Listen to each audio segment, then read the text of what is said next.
염증이 점점 심해져서 주변에 고름까지 찬 경우는 불행하게도 절개를 해야 될 수도 있습니다. 중간에 잘라서 계속 할 수 있지.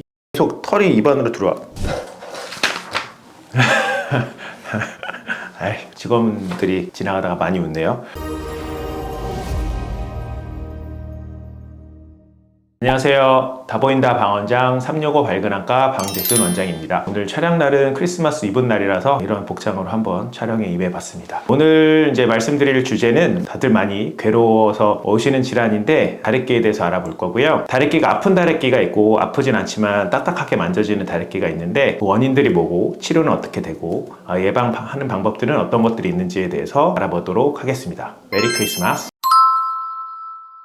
다래끼는 크게 두 종류가 있다고 생각을 하시면 됩니다. 쉽게 생각하면 아픈 다래끼가 있고 아프지 않은 다래끼가 있는데 아픈 다래끼를 또 나눠서 위치에 따라서 분류를 하고 있습니다. 그래서 겉에 생기는 겉다래끼, 속에 생기는 속다래끼라고 하는데 겉다래끼는 눈썹 있는 부분, 뿌리에 있는 기름샘들의 염증이 생긴 거라 생각하시면 되고요. 짜이스랑 몰샘이라고 하는데 눈썹 뿌리에 있는 기름샘에 어떤 포도상구균이 감염이 되게 되면 겉으로 빨갛게 부어오르고 아프게 되는 겉다래끼가 나타나는 것이고, 속다래끼는 마이보미안 샘이라고 해서 예전에 건조증에 대해서 말씀드릴 때도 있었던 그 이름인데, 마이보미안 샘은 기름이 나와서 그 기름이 눈물의 가장 바깥층을 코팅을 해주는 것이거든요. 마이보미안 샘에서 감염이 됐을 때 속다래끼 안쪽에 있는 다래끼가 생기게 됩니다.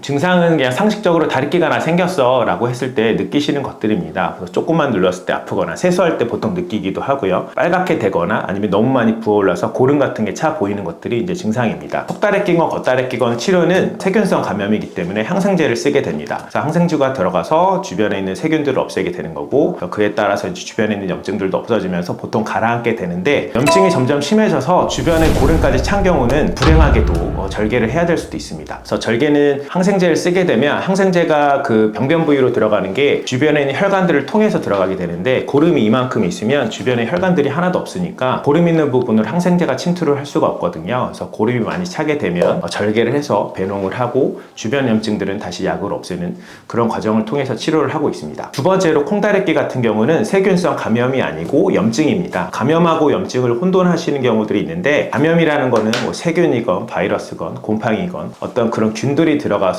우리 몸에 영향을 주는 것들을 감염이라고 하고요. 염증이라는 것은 그런 감염원들, 그런 세균이라든지 그런 것 때문에 몸 안에서 면역 반응이 일어나서 이제 몸에다 영향을 주는 것을 염증이라고 하게 되는데, 콩다래끼의 원인은 마이보미안 샘이라는 것들이 기름들이 왕성하게 분비가 되고 그 기름들은 눈물의 가장 바깥층을 코팅을 하게 해주면서 이렇게 지나가게 되는데, 기름이 너무 왕성하게 나오고 주변에 각질들도 생기면서 막히게 되면 염증 때문에 이제 콩다래끼, 딱딱하게 만져지는 유가종성 염증 반응이 나타나게 됩니다. 이거는 다래끼가 어떤 여드름이랑 비슷한 원리로 생긴다고 생각하시면 되겠습니다. 콩다래끼가 생길 때는 가장 감별할 점이 아프지가 않습니다. 약간 딱딱한 건 만져지고 좀 불편하긴 하는데 아프지는 않고, 겉으로도 보이는 경우들이 있어서 미용적으로 문제가 될 때도 있고요. 그래서 이거에 대한 치료는 처음에 생겼을 때는 흡수가 되는 걸 기다려 볼 수도 있기 때문에 보통 따뜻한 찜질을 하면서 마이보미안 샘들이 막힌 것들을 이제 풀어주게 되는 것이고요. 두 번째로는 이제 마사지가 도움이 될 수도 있습니다. 그래서 막힌 거니까 마사지를 해줘서 배출시키게 되면 째는 방향까지 안 갈 수도 있는데, 마사지를 할 때는 위에서 아래로, 아래 눈꺼풀은 아래에서 위로 이렇게 서서히 짜주면 되거든요. 근데 짜줄 때는 그래도 손을 잘 씻고 감염이 또 되면 안 되니까 아래면 아래로, 위에 눈꺼풀은 위로 들면서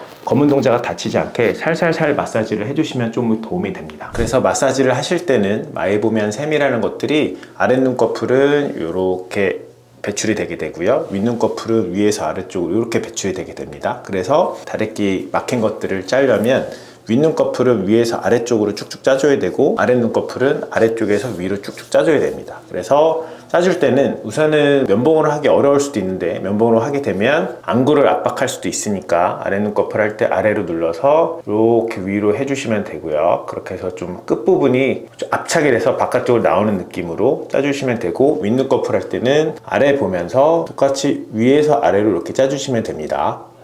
그렇게 하면 되고, 근데 사실 제일 좋은 거는 손으로 짜주는 방법이 좋은데, 손을 닦으시고 제일 좀 막혀있는 부분이라고 생각되는 부분들을 이렇게 해서 당겨서 아랫 눈꺼풀 할 때는 이게 이렇게 비틀리게 이렇게 짜주시면, 윗 눈꺼풀도 마찬가지로 아래 보면서 이렇게 짜주시면 도움이 됩니다. 막힌 게 풀리면서 절개까지 가지 않고 따뜻한 찜질과 이 마사지로 다래끼를 다 없앨 수도 있습니다. 그리고 콩다래끼가 점점 진행이 돼서 너무 오랫동안 남아있거나 보통 한 달 이상 남아있거나 딱딱하게 너무 만져져서 불편하거나 미용적으로도 문제가 되면 결국 절개를 하게 되는데, 절개를 할 때는 속에 생기는 다래끼이기 때문에 안쪽으로 절개를 해서 어떤 흉터가 남지는 않고요. 절개가 힘들 때, 보통 애기들 협조가 안 될 때나 아니면 절개를 너무 무서워하는 분들은 스테로이드 주사 같은 것들을 사용을 해서 녹이기도 합니다.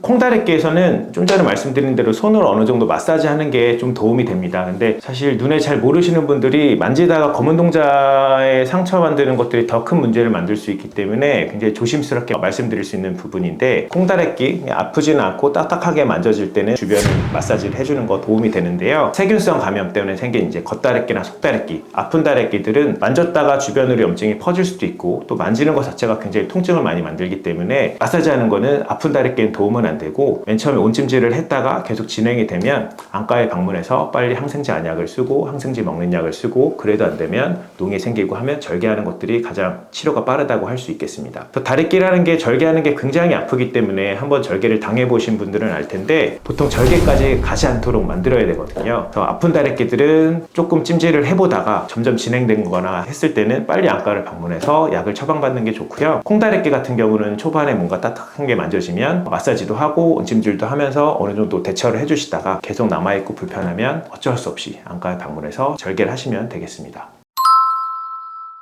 다래끼가 생기게 되면 눈도 빨개지고 주변도 붓고 통증도 있으니까 일상생활에 영향을 많이 주게 되는데요. 보통 다래끼가 생길 때 여기 생겼다 여기 생겼다 여기 생겼다 하는 경우들도 있고 생긴 부분이 또 재발되거나 하는 경우들도 있거든요. 그래서 이거를 맨 처음에 초반에 생겼다라고 했을 때 절개까지 않도록 하는 방법들은 보통 따뜻한 찜질을 해줍니다. 기름샘에 감염이 돼서 생기는 것들인데 따뜻한 찜질을 하게 되면 그 기름샘 주변에 있는 부분이 넓어지게 되면서 막히고 어떤 찌꺼기가 모이다가도 배출되게 됩니다. 그래서 따뜻한 찜질을 하는 것이 중요하고, 보통 화장을 하거나 화장품을 잘 지우지 않게 되면 똑같이 그 기름샘 주변을 막을 수가 있기 때문에 화장 같은 거 잘 지우고, 건조증이 있을 때도 건조하니까 눈을 보호해 주려고 기름 같은 것들이 왕성하게 분비가 될 수가 있거든요. 그래서 건조하시면 건조증 치료를 좀 적극적으로 하는 것도 그 다래끼가 다시 생기지 않고 예방적인 치료를 하는 데 도움이 되겠습니다. 오늘은 평생 누구나 언젠가 한 번쯤은 느낄 수 있는 다래끼에 대해서 알아봤습니다. 저도 예전에 다래끼가 나서 절개를 당해본 적도 있고요.